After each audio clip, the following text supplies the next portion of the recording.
테슬라의 차세대 기대주, 아니 전 세계에서 가장 많은 기대를 받고 있는 이 차 드디어 생산에 돌입했습니다. 그렇다면 이제 길거리에서 실제로 볼 날이 얼마 남지 않았다는 것인데요. 과연 출시 일정은 어떨지, 재원, 가격, 디자인은 어떠할지 저 차사노바와 함께 낱낱이 살펴보시죠. 신차 최대 할인, 무료 견적 받기 고정 댓글에서 확인하세요.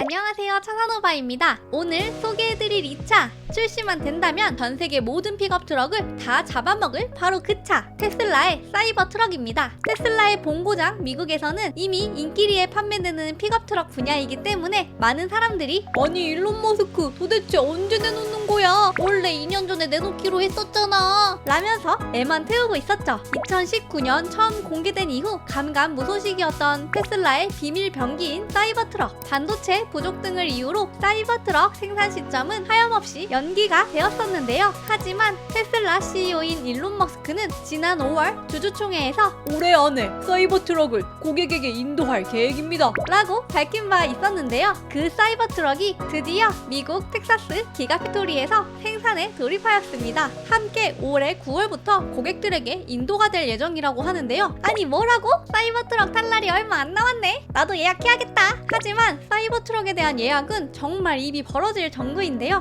무려 예약 주문만 190만 대입니다. 와, 사이버 트럭 미쳤네 진짜.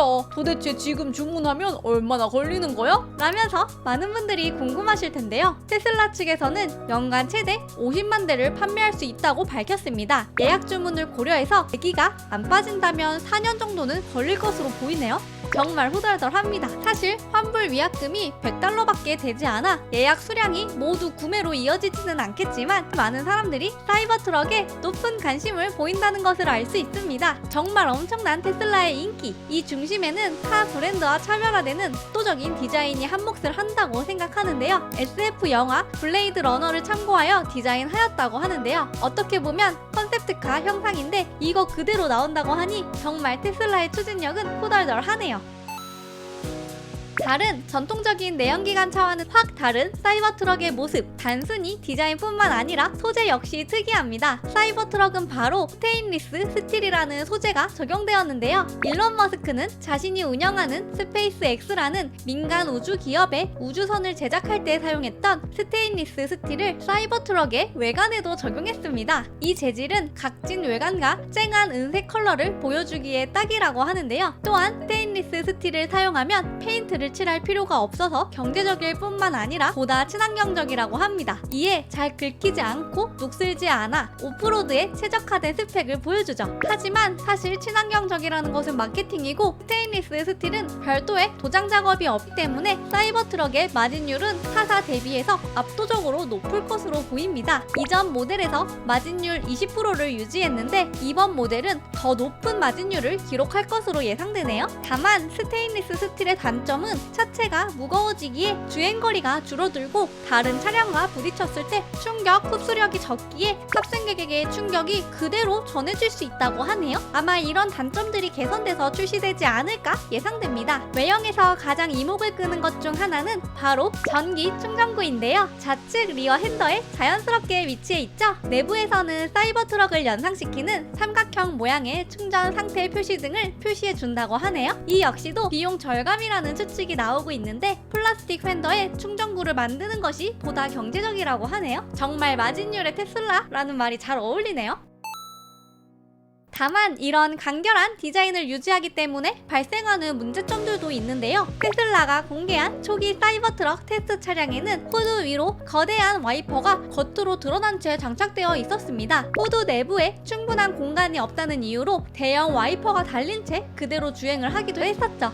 일론 머스크 역시 와이퍼가 가장 문제입니다. 펼쳐지는 와이퍼를 원했는데 현재 구조상으로는 어려워 보이네요 라고 말했었습니다. 과연 이 부분도 양산 차량에서는 어떻게 나올지 정말 궁금해지네요. 적재함 역시 1828mm로 넉넉한 크기를 자랑하는데요. 경쟁 차량인 포드 F150 라이트닝 리비안 R1T보다도 100mm나 넘는 적재 공간으로 사이버트럭의 매력을 어필하고 있습니다.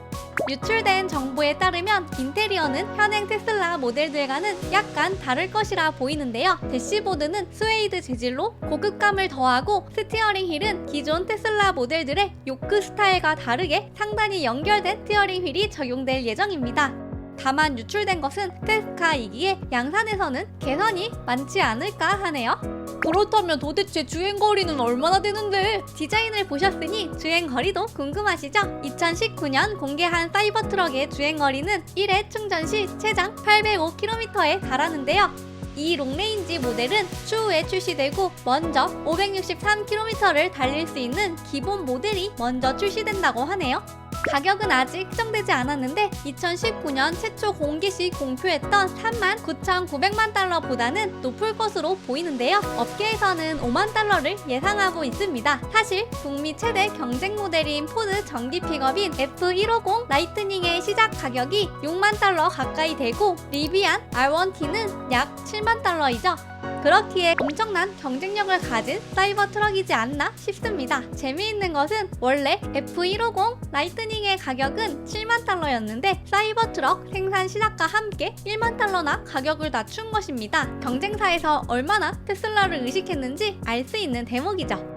국내에서는 아직 전기 픽업 트럭이 많지 않은데요. KG 모빌리티에서 토레스 전기 픽업 트럭인 500을 올해 초 공개하기도 했었죠. 가감한 디자인을 선보이며 많은 주목을 받았었는데요. 하지만 테슬라 사이버 트럭이 국내에 상륙한다면 500의 가격이 역시도 중요할 것이라는 생각이 드네요. 현재 KG의 기조처럼 가성비로 승부를 하려고 할 텐데요. 현재 렉스턴 스포츠 칸 쿨맨 노블레스 트림의 가격은 4천만 원에 육박합니다.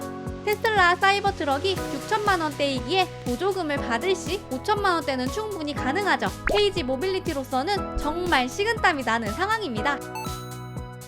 게다가 원래 발표대로 싱글 모터 기본 모델의 가격이 31,900만 달러에 나올 가능성도 있는데요. 하나로는 약 5천만 원이죠. 이렇게 된다면 전 세계 픽업 트럭 차주들은 물론 픽업에 관심도 없던 사람들의 수요까지 끌어들일 가능성도 큽니다. 저는 개인적으로 이 가격도 가능성이 있을 것이라고 생각되네요. 최근 테슬라는 모델 Y 스탠다드 후륜 모델을 1,699만 원에 출시하며 큰 주목을 받았기에 더욱 그럴 수 있겠다는 합리적 의심.